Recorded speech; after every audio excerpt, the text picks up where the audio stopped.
Okay. Okay, this is a call to order of the May 5th meeting of the Volusia Forever Advisory Committee. Happy Cinco de Mayo to everyone. We are here tonight as part of a series of listening sessions regarding the renewal of the Volusia Forever program and how it will go forward for another successful 20 years. Marianne Connors, I'm chairing the committee. With that, would you please take a roll call? Marianne. Here. Wanda Van Dam. Here. Steve Crum. Here. Gerald Fieser. Here. John Gamble. Here. Jessica Gow is absent. Derek Lamontagne is with us online. Derek Orberg. Here. Suzanne Schreiber. Here. Thank you. Okay, with that, there is a standard presentation that is being done at all of these meetings so that it's a consistent body of information and message. So if the staff is prepared, we will go ahead with that.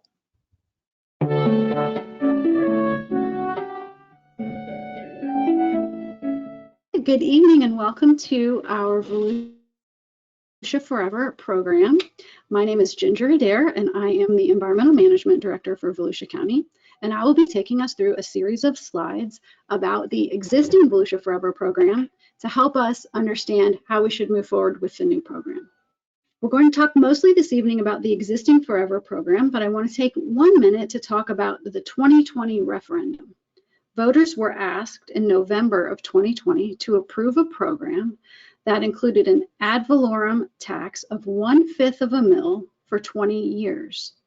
That is projected to raise $179 million over those 20 years. It permits bonding in an amount not to exceed $60 million. The purpose is to finance acquisition and improvement of environmentally sensitive water resource protection, forests and farmlands, and outdoor recreation lands. It requires full public disclosure through an annual audit. This referendum was approved by 75.6% of Volusia County voters, which is why we're here this evening to talk to the citizens about how the program will move forward. The County Council adopted a resolution numbered 2021-11 that established the Volusia Forever Advisory Committee.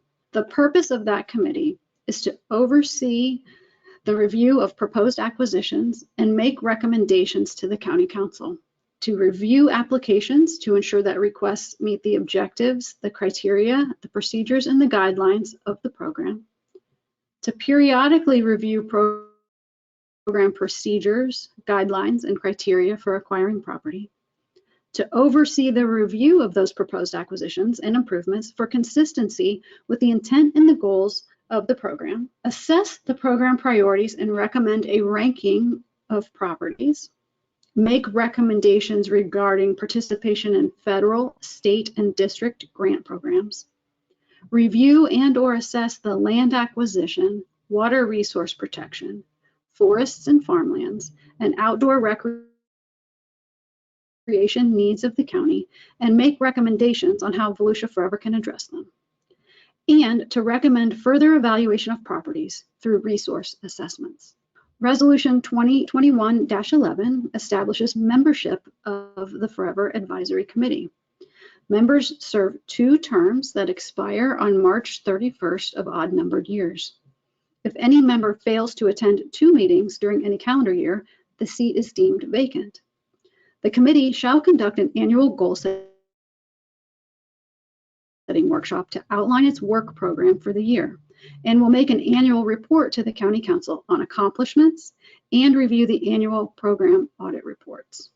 The role of county staff. County staff are here to support the advisory committee, to provide an eligibility evaluation report for all nominated properties, to communicate with property owners, other acquisition partners, and regulatory agencies, to present committee recommendations to the County Council, and inform the committee members of County Council actions, and to negotiate acquisition contracts. The land nomination and review process. The program shall accept nominations from any governmental entity, conservation organization, corporation, or individual for any land within Volusia County. The committee or the staff may also nominate lands.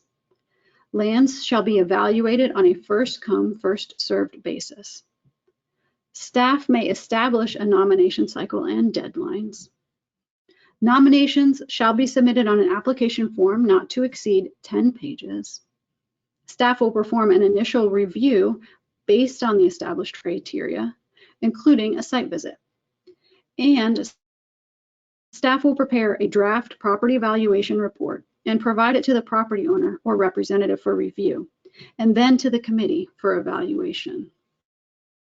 Priorities for acquisition. In the current program, priorities are properties on the Water Management District 5-year acquisition plan, completion of projects begun under previous acquisition programs, additions to existing conservation lands, properties that enhance corridors and connectivity, properties of significant size to achieve meaningful conservation objectives, and properties facing imminent loss to development. The Volusia Forever program has established site ranking criteria. There are 18 primary criteria that are grouped into 6 groups. The first group is proximity and connectivity. Second is furtherance of acquisition efforts. Third is water resources. Fourth, environmentally sensitive lands. Fifth is provision of resource-based recreation lands. And sixth is management requirements. There are also 3 enhancement criteria. To be eligible for acquisition, a site must meet 10 of the 18 primary criteria. To be eligible for a conservation easement, a site must meet 5 of the criteria. I'll go through each of the site ranking criteria by group. The first group is proximity and connectivity. The criteria are, is the property functionally adjacent to existing conservation land, either a conservation easement or in public ownership, or a Volusia Forever eligible property?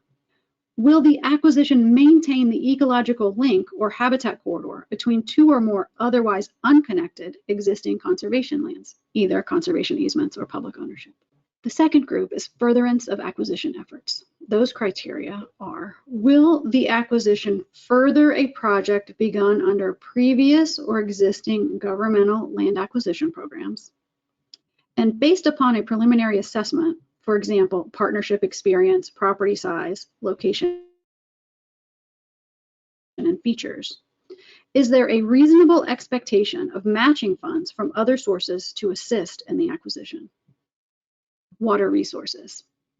Does the property serve an important groundwater recharge function? Does the property contain or have frontage upon a water body, wetlands, or waterway? Does the property contain springs and/or other unique geologic features? And does the property have the potential for water resource development, for example, potable water development? Environmentally sensitive lands. The criteria are, is there the potential that acquisition of the property will protect or maintain populations of any federal or state listed species, including but not limited to endangered, threatened, or species of special concern, which may typically be expected to occur on the property? Does the property contain viable acreage of 1 or more scarce, unique, or other significant upland communities? And will the acquisition protect fragile coastal resources? Does the property provide resource-based recreation lands? And the criteria is, does the property offer the potential for the establishment or enhancement of resource-based public use opportunities, including greenways, blueways, and trails? Management. Is the size and location of the property appropriate for cost-effective management? Does the property have a limited amount of exotic or invasive species? Is the pattern of existing and potential future land use of the area adjacent to the property compatible with typical land management practices? Is there appropriate access to the property? Is the percentage of water bodies or wetlands requiring restoration minimal? And is the percentage of uplands requiring restoration minimal? This is the enhancement criteria that are established. Does the property likely contain significant historical, archaeological, and/or cultural resources? Does the property have the potential for providing significant opportunities for education and/or scientific research? Does the acquisition of the property substantially further the conservation goals and management objectives of the Volusia Forever program? The committee review and prioritization process is as follows. At an open public meeting, the committee shall divide properties into two groups: properties eligible for further consideration and properties that are not eligible based on the established criteria. No less than twice each year, the committee will prioritize the eligible properties into two groups. Group A are those properties that receive the highest priority. They significantly further the goals of the program and may be eligible for matching funds or within the Volusia Forever project area. Group B properties are important, but not the highest priority based on the evaluation criteria. Group A properties are forwarded to County Council for authorization to proceed with the acquisition process. County Council may move a property from one group to another, but may not add a property to the ranking group that has not first been determined eligible by the committee. Once the properties are ranked onto the Group A list, there is a final acquisition process. The Group A properties shall be pursued for acquisition by completing the following: a contract with a willing seller, a boundary survey, a title and encumbrance survey, written appraisals, which consist of one appraisal for properties that are valued between $100,000 and $500,000, and two for properties with values greater than $500,000. Also completed are environmental audits, either a phase 1 or phase 2 audit as necessary, a deed or an easement, approval by the County Council, and then the real estate closing. This graphic depicts the process of Volusia Forever acquisition. At the top of the page, the Volusia Forever staff solicits willing sellers. That is those property owners who are interested in having Volusia Forever purchase their property for conservation. Next, the Volusia Forever Advisory Committee recommends lands for acquisition based on the established criteria. The County Council then approves or modifies those committee recommendations. The land acquisition staff negotiates purchases, and then the land management staff manages that land in perpetuity. Also included in the existing Volusia Forever program is the small lot acquisition program. The Volusia Forever resolutions authorize the acquisition of small lots. That program supplements the county's efforts in acquiring environmentally sensitive lands in antiquated subdivisions. The lots are small with limited or no physical access or infrastructure. The goal is to assemble contiguous small lots into ecologically significant tracts. For small lots, the acquisition procedures are modified. No survey, appraisal, or environmental assessment is required, and only a limited title search and an affidavit from the owner stating there are no known pollutants is required. Through this program, Volusia Forever has spent over $1.6 million since 2001 to acquire a total of 2,519 acres. One important portion of the Volusia Forever program is the land management set-aside. In the program from 2000 to 2020, 10% of the appropriated funds of the program were set aside to ensure that there is adequate funding for public access, land management, and improvements thereon of lands purchased under Volusia Forever, as well as the 1986 referendum and other lands purchased for conservation purposes. You will hear more about the land management set aside in the financing section of this presentation. Good evening. I'm Tim Bailey, Parks, Recreation, and Culture Director.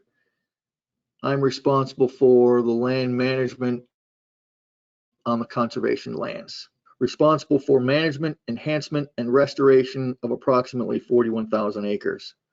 Ecologically sensitive management focuses on restoration, conservation, education, and research opportunities for the wise public utilization of natural lands. Land management activities. These include habitat maintenance and restoration, which includes prescribed fire, sustainable forestry, which promotes conservation and management practices which are environmentally, socially, and economically sustainable and which generate and maintain benefits for present and future generations. Plant and animal monitoring, which includes exotic species control, Jay-Watch, and Rugel's Pawpaw Roundup. Recreation, public access, and education. These include hiking, biking, horseback riding, and primitive camping are allowed on most conservation properties. There are 46 miles of trails and 5 campsites. Hunting is allowed on the Lake George Forest and Wildlife Management Area and is administered by the Florida Fish and Wildlife Conservation Commission as part of a larger 35,380 acre wildlife management area. Interpretive trail signage, guided tours, educational programs, and Boy Scout project. I am Ryan Osowski, Chief Financial Officer for Volusia County, and I'm here to go over some of the financial aspects of the Forever program. First, I'd like to cover the revenue estimates and the current balances that are on hand from the current Volusia Forever program. For the new Volusia Forever 2020 ballot elected program, based off of current property values, we approximate that the 0.2 mills levied will collect $7.65 million for fiscal year 2022. Estimated revenues of approximately $179 million will be collected over the 20 years that this program will be in place. And that was based off of regression modeling on historical property values for the 20 years. There are several different ways that you could look at modeling property tax revenues, especially when you're forecasting over such a long period of time. However, this is a down the middle approach at the $179 million number. The current balances for the Forever 2000 program that are on hand by the county include a $726,711 reserve for acquisition and a $12.7 million reserve for land management. Next, I'd like to go over the land management set aside. Currently, approximately $1.2 million is spent each year for land management expenses from the Forever program. The funds that are potentially available to cover future land management expenditures include a set aside from the ad valorem tax, interest revenues, hunting leases and timber sales, and the Forever 2000 fund balance. As mentioned on the previous slide, the $12.7 million reserved for land management. A potential set aside of 10 to 15% has been discussed, and the amounts of the 10% and 15% set aside would be $765,000 for 10% or $1.1 million for 15%. Adding that to the interest, hunting leases, timber sales, and the fund balance would be your funding sources for land management. Now I'm going to turn to the land acquisition financing piece of the Forever program. When the voters approved the Volusia Forever program, a $60 million bonding authority was also approved. This $60 million bond would give the county immediate cash flow, but result in annual debt service of approximately $4.2 million per year for the 20-year life of the program at an estimated average interest rate of 3.4%. In addition to limited general obligation bonds, the county also has the potential for other credit mechanisms, such as revenue bonds. However, both limited general obligation and revenue bonds would be subject to the federal government's restrictions on tax-exempt debt. As an issuer of tax-exempt debt, we have to obey what the IRS views as a potential for overburdening the tax-exempt bond market. Basically, the IRS doesn't want you to issue debt until you actually need it and have a plan for spending it. It would not be advisable to take out debt just to have the money on hand to be able to say that we are ready to purchase. Instead, purchases should be lined up ahead of time, and then the financing should be determined. This is because the county has the appropriate cash flow to make those purchases and then get the financing after the fact. The financing time frame is approximately 3 months, depending on what type of financing and the amount of the financing. But in that meantime, between the purchase and the time that the financing is acquired, we have sufficient cash flow and the potential to borrow from the land management fund balance in order to make any purchases that are recommended to be made from this program. Thank you for listening to the financing portion of the Volusia Forever program.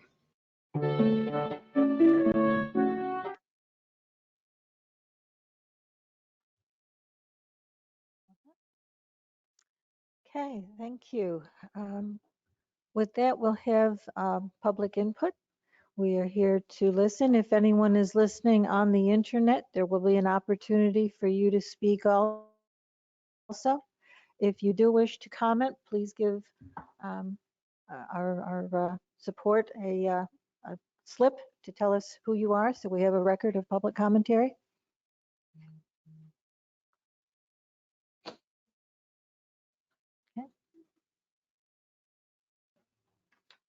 Okay.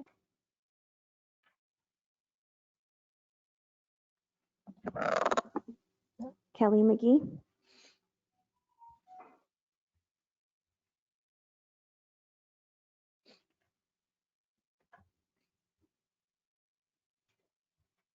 Good evening, Madam Kelly. Chair and members of the Advisory Board. I'm Kelly McGee. I'm the Executive Director of the Riverside Conservancy. Thank you all so much for being representatives and the leaders to establish the vision for what Volusia County is going to look like really for the next 20 years. Volusia Forever really does have that large of an impact on our county. And so thank you for doing this. I'm going to try to reserve some time because I've given comment at also the ECHO listening sessions, and I found that during each session I heard something new, and I'd like to put my official comments in as a letter and possibly some slides. But this evening I'd really like to urge you to continue the small lot acquisition program in addition to the large main purpose of Volusia Forever, which is acquiring and maintaining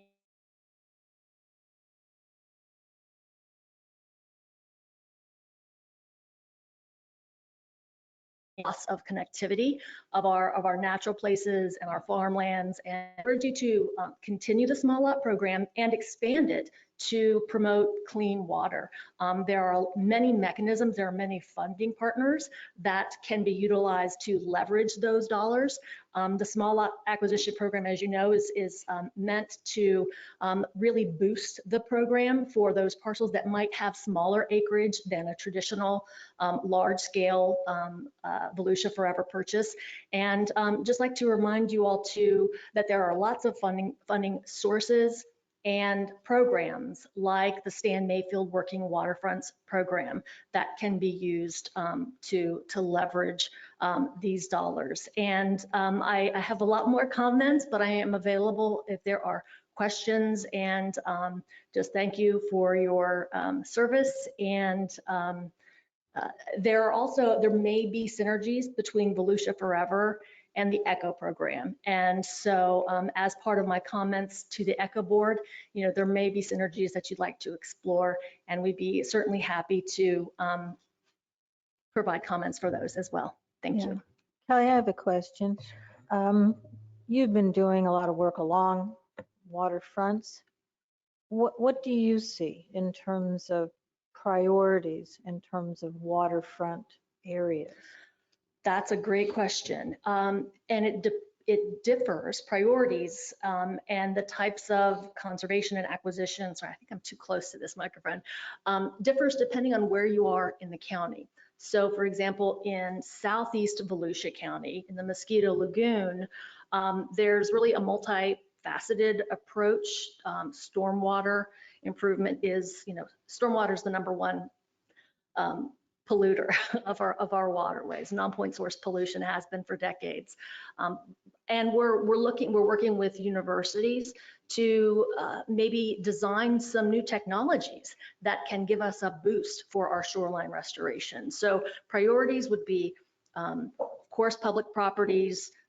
Riverside Conservancy, we're very much focused on helping the property owner. It's very difficult to get permits to do anything on the water. And so our purpose is to make it cheap and easy to do the right thing. We go after grants and acquire grants for living shorelines. Wow, there's a lot of feedback on this microphone. So I would say living shorelines, oyster and clam restoration in the lagoon. But you have to have land, you have to have access to the land. So conservation easements on the living shoreline, and as many property owners as we can get contiguous is certainly a priority for Riverside Conservancy. In the middle of the county, springs protection, lands that really promote recharge of our aquifers, absolutely critical. And on the west side of our county, on the St. Johns River, we have, there are different needs, right? There are different water bodies, different issues, but there are large parcels potentially that are still available on the St. Johns for acquisition. So on the east side, maybe there are small parcels, or maybe there are shoreline conservation easements, whereas on the St. Johns River, there might be actually large parcels with nice bluffs and old growth hammocks on them that could really provide a public amenity. So east side, you're talking water quality improvements with filter feeders and plants that uptake pollution, and habitat improvements. West side, really the preservation of our old flora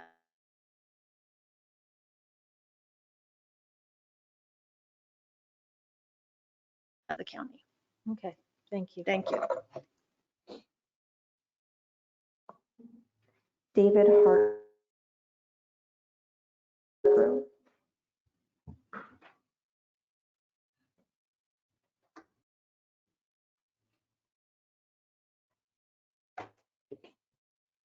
Good evening. Thank you all for here to make comments.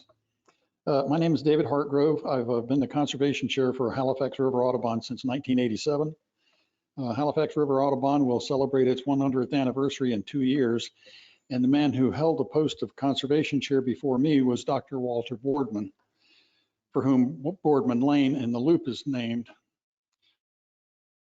Dr. Boardman and some of the other early environmental pioneers here, like Reed Hughes, Lee Bidgood, and Robert Haviland, worked very hard back in the early 1970s to preserve the Loop and other endangered lands in our county.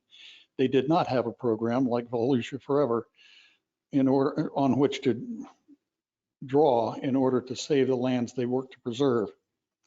I campaigned for Volusia Forever in 2000 and again last year for its renewal. We need to maintain the organizational structure of Volusia Forever as it's been since its inception, with the following improvements. The Oversight Committee should assure that properties under consideration for purchase are consistent with the purposes and goals expressed in both the ballot language and the council resolution. The implementation of procedures should be based on objective standards for environmental values, management decisions and considerations, and the potential for partnership and independent appraisals. Decisions should be science-based, not politically influenced. Every effort should be made to partner with other state and federal entities in seeking matching funds for land purchases. Volusia Forever should be insulated from political considerations to the fullest extent possible. County council members should refrain from being involved in negotiations or ranking of properties under consideration. This is the job of staff and the Oversight Committee.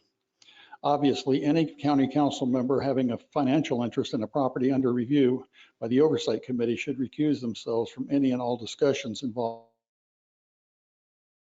the property.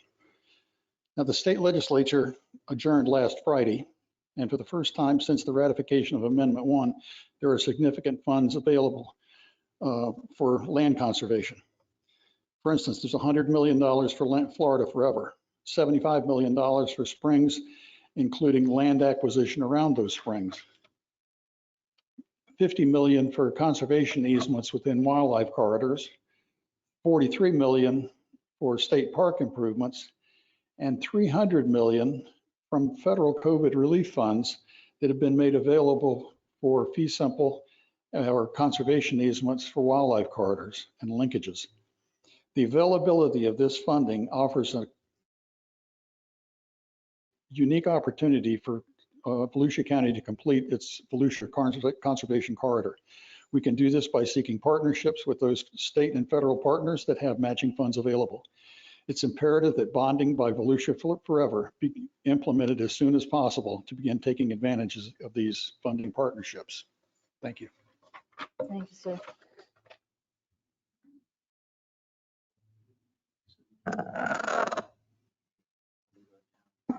If anyone online would like to speak, please raise your hand. Anyone online? No one is indicating online they'd like to speak. Okay. Well, Could I, Wanda? Dave, do you have your comments in written form that you can turn in? Because you had a lot of information there. Okay. Yeah, it's the state has come through in a big way this year, and it was so I think the opportunities are there. I don't know about the rest of the board. I want to throw out just a thought as we've been listening. It seems that we are coalescing around the idea of some of which are new to this renewal of forever. There are the criteria themselves and the scoring process. All seem to be distinct categories, and I'm just trying to file my own thoughts along those lines, and I'm tossing that out. You have to respond. It's just an offering in terms of maybe trying to give our own commentary some structure as we move forward. I have a question for staff. I'm not sure if Ginger, this may be one for you. In looking for different priorities, we've identified the conservation corridor. What other maps or documents do we use, county use in developing priority focus areas? Good evening, Ginger Adair, Environmental Management Director. So in an effort not to get too far ahead of this committee and the council, we haven't really dug really deeply into what the priorities would be, because that really is what these listening sessions are for. However, when we were working on the reauthorization, staff did look at some GIS analysis of identifying gaps, particularly in areas where we have large conservation acreages and maybe there's a gap between the next one. So we did a little bit of gap analysis. Certainly there's a priority right now about water quality in springs, and so we have looked at the basin management action plan and the spring sheds as delineated by the DEP, and look to see if there are there vacant parcels or large tracts in there. But we haven't set anything down really on paper as a priority, because that's what we're hoping to hear from the public and from you all. Yeah, no, I'm sorry. I was really trying to gauge just what are the resources available in terms of things to look at from the district, from DEP. Right, and the DEP has their 5-year priority acquisition plan, and that was just released recently. I think we shared some of that, but if I don't think we shared maybe the whole 5-year plan. So we can give that, send that to the committee for review. So certainly things that engage the other big players like the DEP. And we have met with the Water Management District and tried to talk to them about what they think their priorities are going forward. And of course, we've engaged with some of the land trusts and those. So there are definitely resources out there. And then we have a very robust GIS system that we can use to look at areas in the county that either are undeveloped and maybe appropriate, or areas where maybe development is occurring and there may be some needs in those areas as well. Does that answer your question? Pretty good. So, does anyone else on the committee have any questions this evening? Sure. Mr. Hargrove, are you from this district? I'm just curious. Are you from this district that we're in? Do you live in this district? County council. I live on the other side of US 1. I'm not in this district. Is anyone here from Daytona Beach? I'm just curious. My address is Daytona Beach. That's what I'm asking. Is anyone here from Daytona Beach? I'm just asking. It seems like, you know, anyone can go to any one of these listening sessions, and I know that, but at different listening sessions, it seems like we've had people from those areas. So I'm asking, is anyone here from Daytona Beach? I'm just curious. I had originally planned to attend the session last week and on the beach simply because I was going to go down there instead. But ended up here because I'm missing.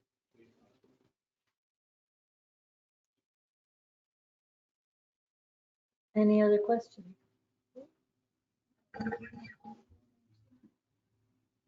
Ms. McGee, you've got an invitation. Anything else you'd like to present? We've got a bonus round.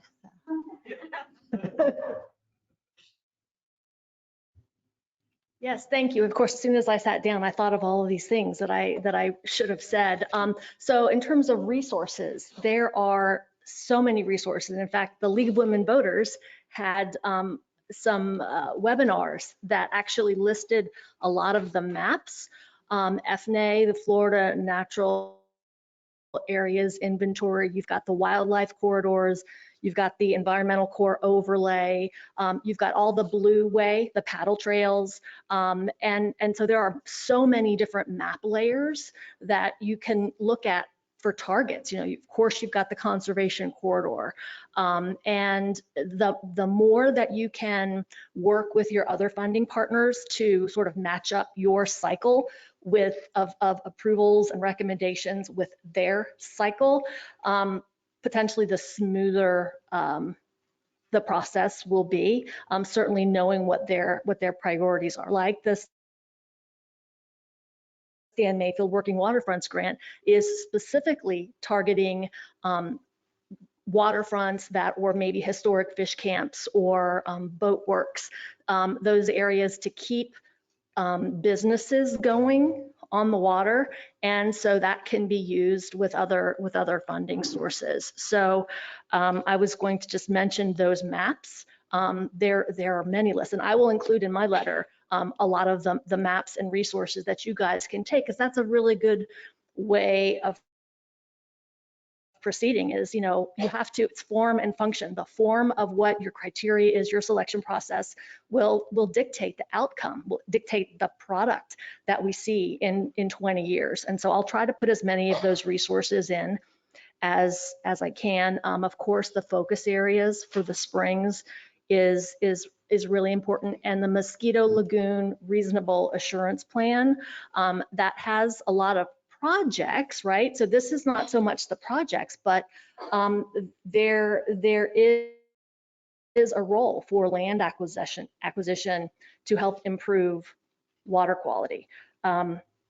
So I would say that, and finally, when you're talking about habitat and connectivity, in the presentation, one of the speakers mentioned the J-Watch program. So when we think of connectivity, we can think of water flow from sheet flow from the high wet areas of the middle of the county.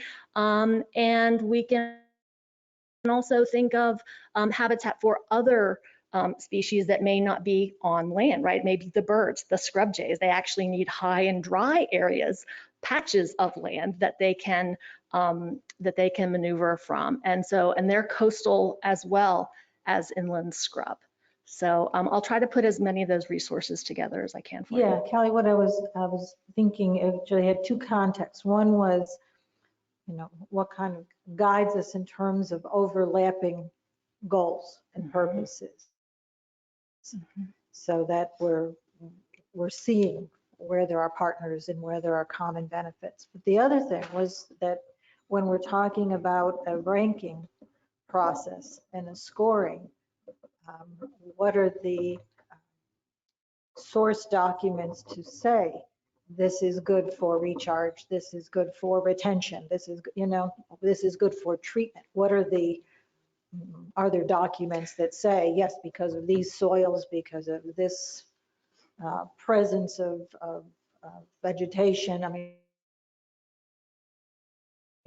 that these are things that would be useful in a scoring process. Absolutely. And we have so many more tools today than we did 2 years ago. There are GIS tools. You can actually look anywhere in the state of Florida and you can zoom in and find how much recharge there is in this area. Is it high and dry, a sandhill? Is there a clay confining layer? And you can actually see what the nutrient perk is for each area. You can see which areas have really high nutrient runoff, which areas are really at risk for sort of that tipping point in water quality. So actually you can look for every project or every parcel that comes in to you. You can drill down literally. you can have that view of exactly what would be the benefits. So in terms of synergies, like for something that I proposed to the ECHO board was, if Volusia Forever did shoreline acquisitions, whether it's in the full Volusia Forever program or a small lot acquisition program, ECHO could then actually potentially provide construction for some of these features that actually will prevent pollution. So there could be synergies that we haven't even thought of yet, right? So that's one example, but there are many, and looking to the cities also for their programs and their partnerships. Could you expand on the small lot Certainly. program a bit? I got to admit, I never got it. So, I understood, not wanting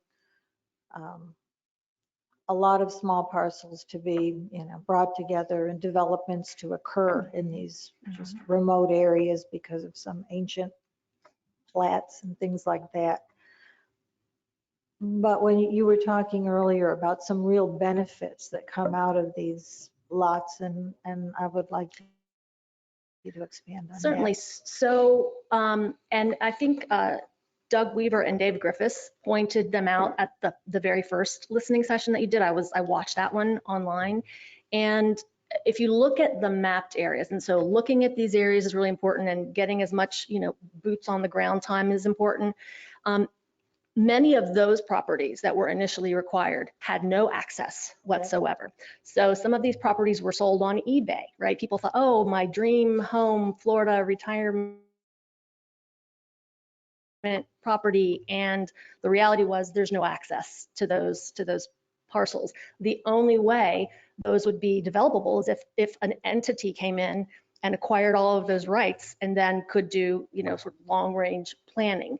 So there was sort of there's two benefits, right? And you always want to have a public purpose for these acquisitions, is to maintain as much natural area as possible. So the more that you have, you sort of you obtain a critical mass, and you can see what was acquired.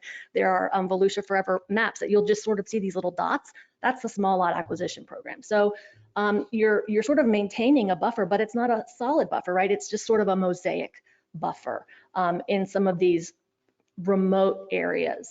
And it also sort of makes these property owners whole who may have never stepped foot in Florida and acquired. And these are historically very sort of small value properties, and so the cost of doing the full-blown, environmental assessment was maybe not worth it, but the value is huge compared to the cost, which is small. And so you had a staffer who actually just sent out mailings maybe twice a year to people who were potentially eligible, and those willing sellers corresponded, and she basically went through this process and of acquiring these small parcels. And I guess what I'm saying is that, in the ballot language, that's, water is really important. And so with a small tweak, that program could be amended to allow, waterfront properties are expensive. So I'm talking about conservation easements, right? A slice of access to the riverfront where we can make some long-term living shoreline investments. We can't put public dollars on private property. So we as a conservancy would ask for a conservation easement, and that could be held by the county. That could also be held by the city. That could be held by numerous nonprofits. And that really sort of locks it in terms of long-term care and maintenance of those properties. But Kelly, wouldn't the public dollars be better spent below mean high water? With red mangroves, sparkline alternate flora, Well, that kind of stuff where DEP has full jurisdiction? Yes. And you don't need any protection? Well, actually, the DEP and the Army Corps have issued, the Army Corps has a nationwide permit now, and the DEP has a generalized exemption for living shoreline. So what we have found, particularly in the last 14 months, the process for doing this is much easier for a group like Riverside Conservancy. We can submit all of the information, and it's the intertidal area that's really key, right? Red mangroves, they like the wet feed. They moderate, they grow and adjust depending on what the water height is, right? You get your real protection. Exactly, reds and blacks and white mangroves. So red mangroves are the waterfront, black mangroves are sort of that a little bit higher in elevation. The white mangroves are higher, and buttonwoods are sort of high and dry. I have. They're in Edgewater. Absolutely. Any other questions for Kelly? I have a question. And I don't know it's necessarily to you, but you probably can answer as well as anybody. We talk about doing the priorities, and we find these parcels that we like. And so say we identify something down in Oak Hill that would really work good for stormwater or some type of a filtration system for runoff. And we all agree it's great. But when you start doing the appraisal, and the appraisal comes in and you say, well, we say it's that we don't look at the development potential. There's so many things that we pull out that as a property owner, do we have the right tools to where we can identify? I guess the best way to put the question, how do you identify and put a value on those environmental qualities that other properties in a comparable analysis may not have?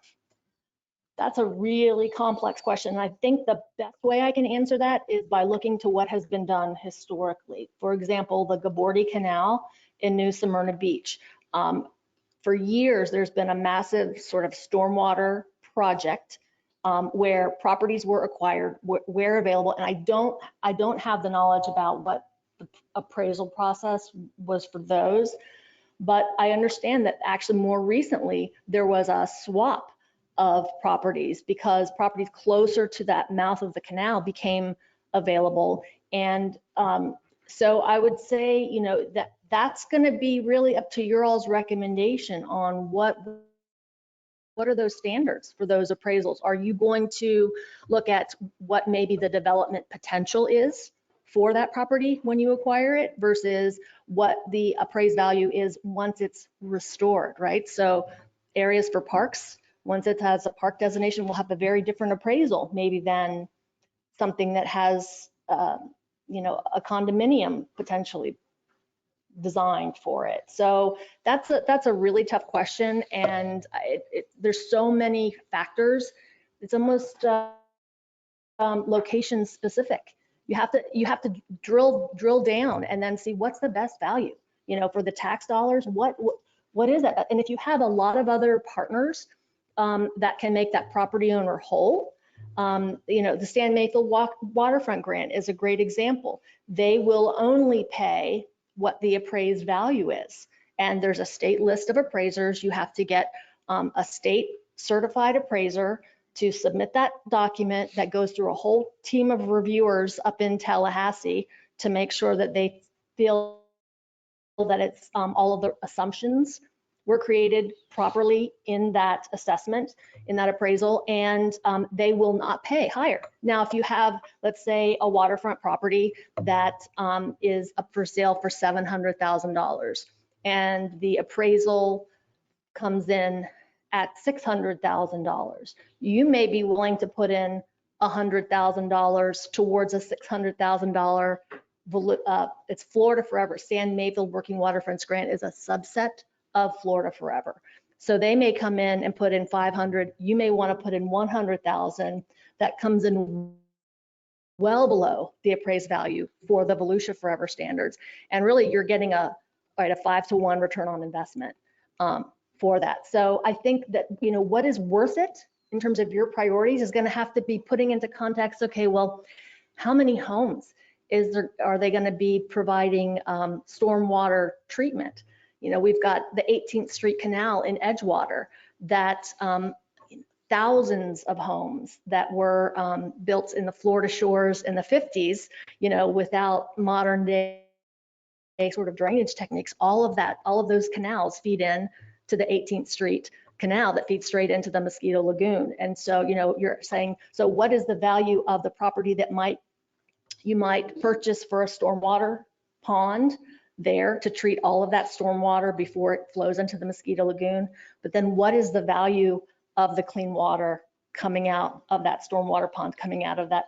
So I would say, there are a lot of. But that's not part of the appraisal process. Correct. And that's the big thing I see as a problem going forward, that if we identify, because I've been through this already, and seeing how the process worked, it was like, well, this is crazy. We put no value to anything that is important, why you say you need it, but because your appraisals are coming in from something that has no environmental value. Right. And so there's no way to account for that difference in the process. And that's where I'm curious is how do we need to get the process right to where we can get those properties that have that environmental value? You're exactly correct. The appraisal itself will not factor in all of those components. However, you can do a sustainable return on investment analysis, which will include sort of your natural capital, right? What is the value of these open spaces? What is the value of nature? What is the value of clean water? And there are a lot of different models from Central Florida and beyond that actually will try to do that. But that is something that, you may need assistance, or when you hire your staff to do these, see if you can get someone who can bring that that sort of level of analysis so that you can compare apples to apples for the long term. But it's a larger calculation than just an appraisal, which is why it's important to have financial partners so that you can get to what your value is when you need to. Kelly, do you know of any other entities that have used that? Yes. So Volusia County has actually used the SROI analysis. Volusia County received block grants in the early 2000s, I think, and hired 2 different consultants to do SROI analysis. And in the county's sustainability action plan, the SAP, it talks about the sustainable return on investment. Now, the big push on that analysis was energy, right? So you can calculate, what's the value of a pine tree and how much carbon does that sequester versus, how many cars. That analysis has been done on county operational level. So you can take those pieces. There's a whole environmental section that touches upon land conservation and carbon sequestration. And so it's not that far of a reach to get that analysis. But it hasn't been done for Volusia Forever. It may have been done for other acquisition programs Yeah. that we don't know yet. We Mhm. could certainly look into that. Okay. Thank you. Gerald, did you cover what you needed? No, I'm good with that. I You're mean, good? Okay. I don't have an answer. I don't know, we still don't have an answer, but we have an idea. Well, that was. And I mean, I understand it's a big deal. And I think I see that as something that we're going to be wrestling with down the road on some of these properties that have really strong environmental qualities, is coming up with a fair value. Because if you lose the property and it gets developed, and you're going to say, wow, that sure did cost us a lot of money losing it. We didn't want to pay anything for it up front, but it cost us when we lost it. And I don't want to see that. There's been too much of that property already in Volusia County that's happened to. And I don't have the answer on how to solve it, because nobody wants to pay more than appraised value. But again, coming up with that appraisal value is I still think a moving target. So Well, I think the idea of investment value is as long as we get a standard, you know, is what I think we need to interesting. have. We need to be working towards a standard. I don't know that we'll have it out of the gate, but it's something that we need to have a value system for that. Okay. Thank you. That was great. Ginger.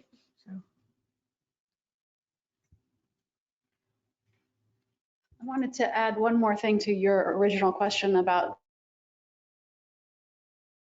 the properties that may be available. We're currently working with Florida Sea Grant and the East Central Florida Regional Planning Council through a resiliency grant from DEP to identify places in the county that would be valuable to conserve from a resiliency perspective. So parts of the county that are vulnerable to sea level rise and climate impacts. And so Sea Grant is using a way to value those properties and identify on a gross scale where priorities might be for acquisition. That work will not be done by the time your work here is done. It'll probably sometime next year, but that is something that's ongoing from the resilience plan perspective. Thank you. Chair, just want to kind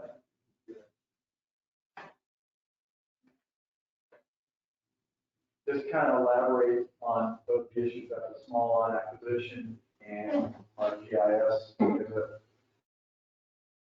As Ginger referenced, this is just something that is available right now online to the general public. You don't have to have really any kind of GIS skills on it in regards to it, but you can go in and all of a sudden you put in the county zoning.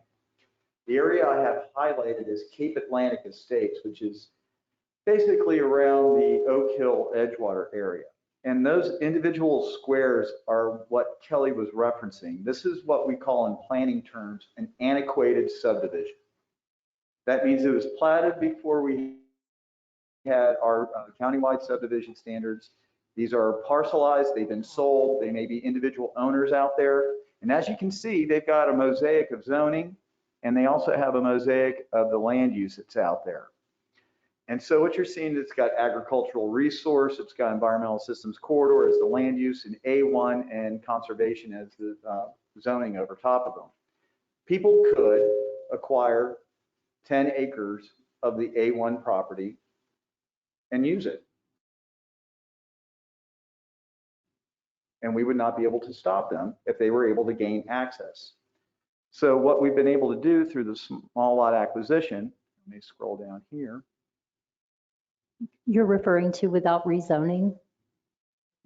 Without rezoning, as is. I want to show you what we've done as far as conservation easements. So we go in there and we do create this checkerboard, and we're able to acquire these properties voluntarily to hopefully block off access, restrict the ability to develop it, and basically continue to do this so that we can see those larger conservation areas where the state forest we have acquired it, we can continue to expand upon that conservation area without having to try to buy umpteen parcels. The antiquated subdivision problem is statewide, and Cape Atlantic Estates is not our only area. There's many paper subdivisions out there on both the east and west side that have this potential. That's why you heard Kelly talking about the importance of it, and that's why you heard Ginger saying that we were able to do this because St. John's River Water Management District also saw the value of it and partnered with us. When that partnership stopped and we ran out of money for acquisition, we no longer pursued it. So I just wanted to. Clay, question, do we not pursue these parcels when they come up for taxes as well? Oh, if we get them sheeted, we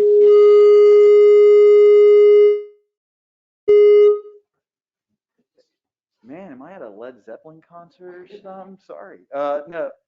No, we do. If it's in a sheeted piece of land, we keep it as a county-owned property. And a sheeted means that they haven't paid taxes and it winds up in the county's ownership. So anything that has an environmental value, give you an example in the areas as Ginger referenced, within the B map areas of our springs, the focus areas, if there's any properties that we see in there that could be developed for single family with septic tanks, we don't put them back out for sale. We keep those so that way we prevent that from continuing to contribute to that problem there. I have a question about what is the acreage of one of those, and then like a section where it shows like 3.5 roughly, or 3 together. They range in size from anywhere from 1,000 square feet on up. Some can be as small as 7,000 square feet. As you can see, some have been cut in half, cut in quarters. Again, this was all done before we had our subdivision regulations. And all you had to do was come up with a legal description and go and register it with the property appraiser, and voila, you have 2 new lots. So this is just one of the other, and also I want you to see over on the other side where it says environmental data. That's where Ginger was saying that in addition to the facts that are available, as Kelly was saying, we have all that information available. And I'm going to go up here. So we have flood zone and coastal high hazards. We have environmental core overlay, and we have environmental review. We have the soils. So like if I just click on the environmental core or overlay, if I click on vegetation, it gives me all the information about what we have as far as availability in these areas. So that's why we're able to go in and with parcel specific data, be able to identify where these critical issues are. So, and we can provide you with a better demonstration in my clumsy work on the website. We have quite a good crew of folks over working in our GIS world who can come in and give us some detailed information and show you all how we play around with these maps to come up with our focus. Okay? Thank you, sir. We'll schedule that primarily after the listening sessions before the workshop with the council, so that way when we're working together to get y'all's final thoughts to present and discuss with the county council, we'll give you a quick oversight on how we use the GIS system. Okay? That would be great.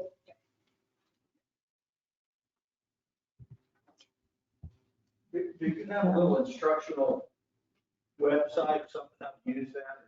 It's easy to get on a slate.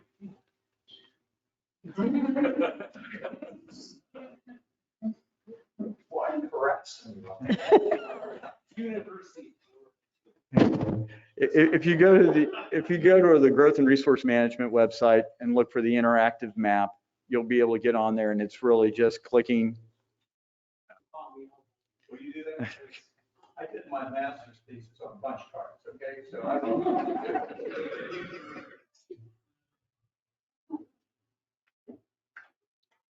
Clay, I'm sorry you sat down. Question for you. In looking at areas where development is what I think the term imminent or imminent.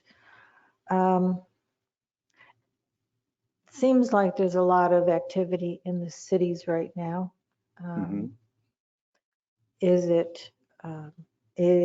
we seeing, things coming in terms of unincorporated area? Are there city areas that we should be looking at or that they have brought to the county in terms of interests in preservation?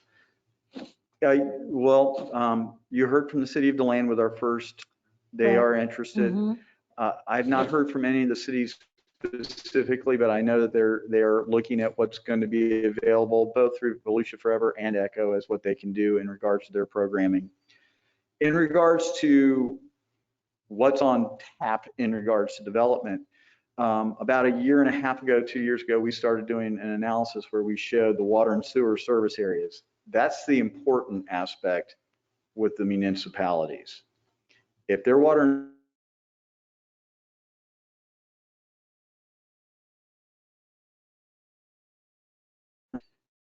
So if they have water and sewer service areas that go into the unincorporated areas and that owner annexes it into the city, they can request land use changes and rezonings that will allow for development. If a unincorporated area is still within their water and sewer service area, they can still get water extended out there and allow for development to occur.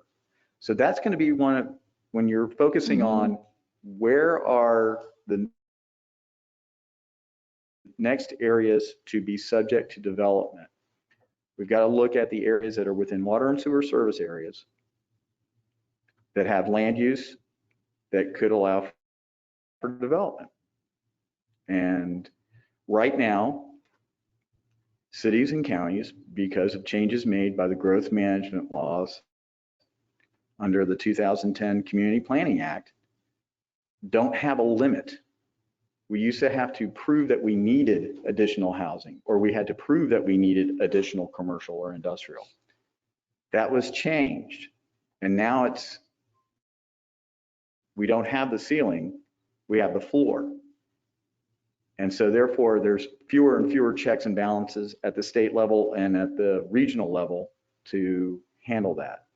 So that's why we believe that Volusia Forever should really be utilized as that great tool to help block some of the further development into the unincorporated areas, which should be best used for environmental purposes. Okay, thank you.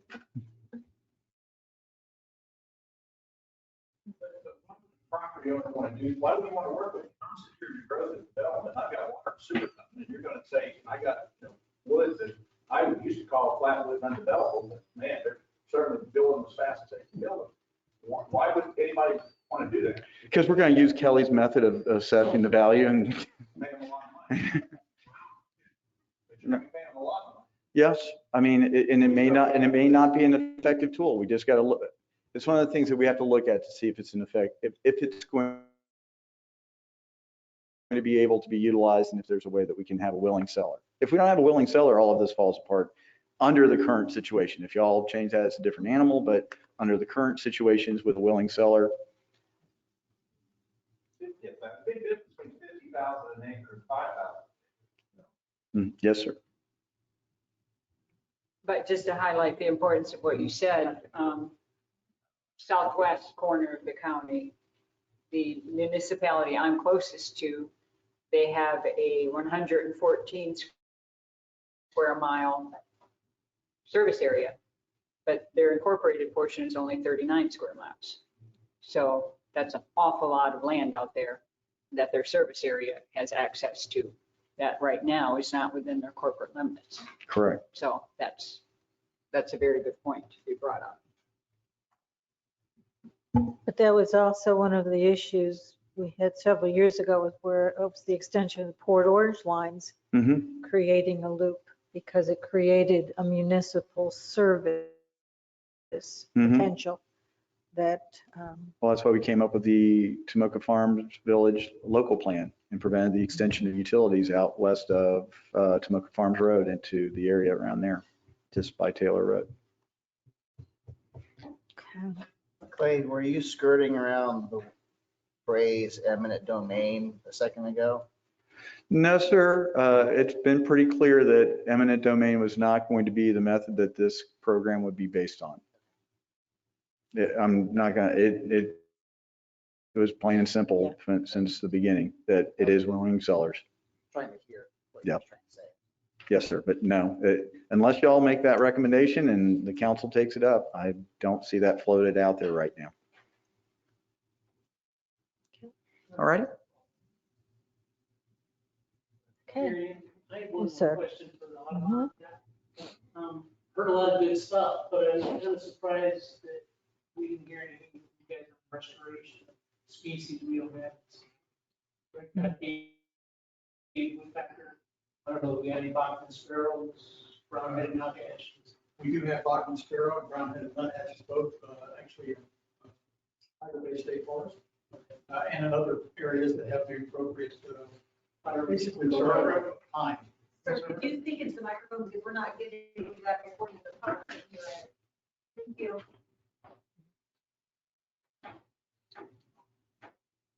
Let me hand this.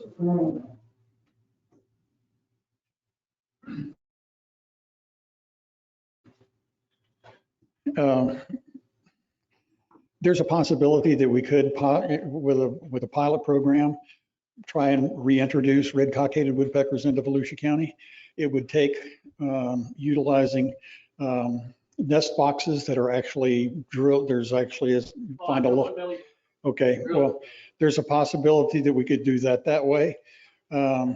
Mention was made earlier about scrub jays. At one point, North Peninsula State Park was the northernmost scrub jay colony in the state. They've been extirpated from there. I don't think any scrub jays have been seen in North Peninsula State Park in at least 4 years. So, it's one of those things. Do they burn up there? I think what they're doing is roller chopping as opposed to burning. I'm not positive of that, but it's right. Right. See them all over the state. Right, not here now. Great environmental land But Bachman sparrow and brown-headed nuthatch, yes, easy to see out there.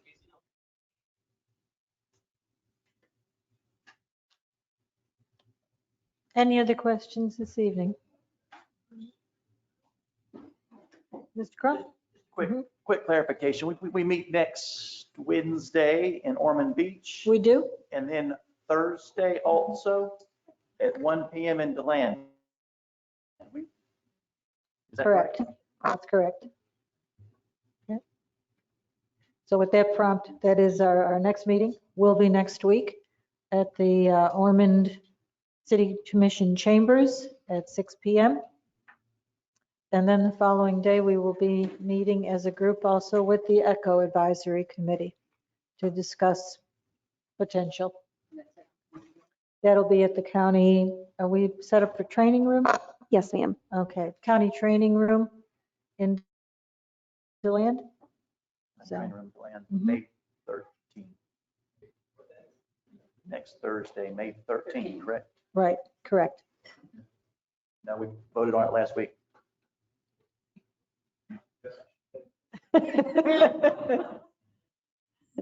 You're all caught up.